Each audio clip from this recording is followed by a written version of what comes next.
Vendredi 14 juillet 2017, c'est bien sûr fait du jour sur Iwachu Web TV.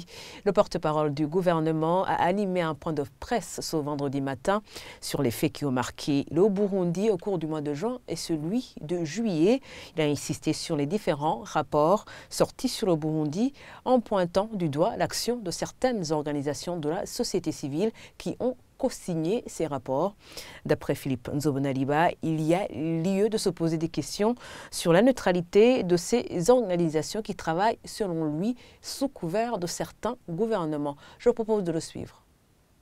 Que le FIDH ait utilisé le terme génocide pour convaincre les plus sceptiques de déployer les troupes étrangères, Maprobo, qui avait été réveillé il y a 2 ans et que les Burundais ont rejeté, eh bien, vous ne me direz pas que le FIDH milite dans le sens de la paix, de la défense des droits de l'homme, puisque le terme génocide est revenu pour le convaincre, comme je viens de le dire, les plus sceptiques, ceux qui hésitaient encore, et que l'imminence du génocide était réelle.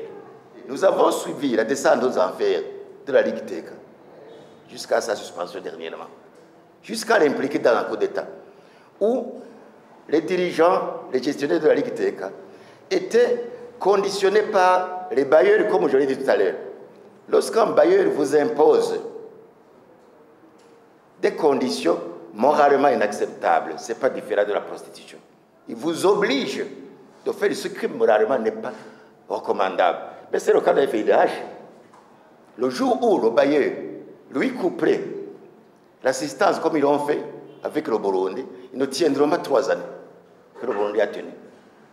C'est un défi que je lance aux ONG qui dépendent des bailleurs politiques et qui se disent non gouvernementales alors qu'ils sont rémunérés par des gouvernements. Ne direz pas que c'est exagéré si on réfute un rapport signé par un putschiste au nom de défense des droits humains. Selon toujours le porte-parole du gouvernement, le seul rapport que le gouvernement burundais soutient est celui de la Commission nationale indépendante sur les droits de l'homme, c'est NIDH, car celui-ci ne le charge pas à tort. Suivez encore une fois Philippe Nzobonariba. Je ne pense donc pas que le rapport du CNDH soit comparable au rapport du FIDH qui, lui, accuse que c'est le gouvernement. Que chaque cadavre trouvé, on ne sait où, il est collé au nom du gouvernement. Chaque cas d'assassinat, c'est le gouvernement. Chaque cas de disparition, même y compris des disparitions organisées par des bandes de criminels, des ranceleurs, des chercheurs de rançon. Toutes ces disparitions, vous savez, FIDH dit, en cette période, le gouvernement a enlevé, a fait disparaître, a exécuté sommairement. C'est ça la différence entre CNDH et les autres organismes qui, eux, travaillent pour faire plaisir à leurs financiers.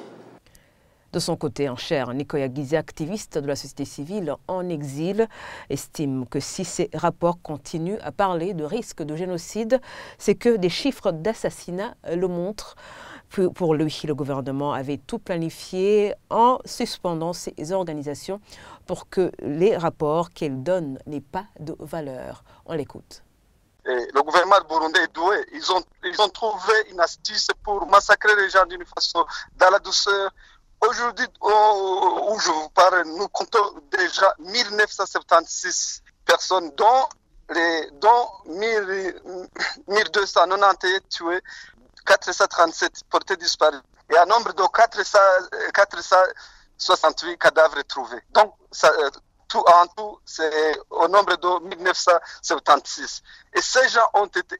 C'est une autre forme de génocide, c'est une autre forme de massacrer les gens. Pour nous, le gouvernement avait tout planifié d'abord, ils avaient planifié de suspendre les organisations, de radier les organisations pour que ces rapports qu'ils donnent n'aient pas de valeur.